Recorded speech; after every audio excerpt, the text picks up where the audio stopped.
പോയിക്കോ. അടുത്ത വെക്കേഷൻ വരുമ്പോ മുൻകൂട്ടി അറിയിച്ചേക്കണം. ഒന്ന് ഫോൺ ചെയ്താൽ മതി, ഞാൻ ഒരുങ്ങിയിരുന്നു.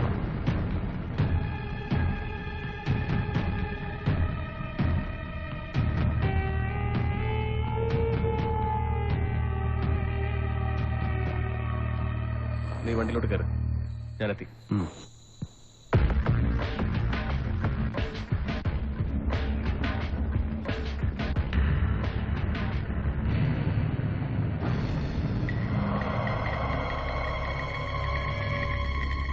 സോളമ, ഞാനിവിടുത്തെ XMLA ഭരണകക്ഷിയുടെ നേതാവാന്നൊക്കെ വിട്ടേക്ക്. ചത്തുപോയ എന്റെ അപ്പൻ പ്ലാന്റർ ചാക്കോച്ചന്റെ പേരും വേണ്ട.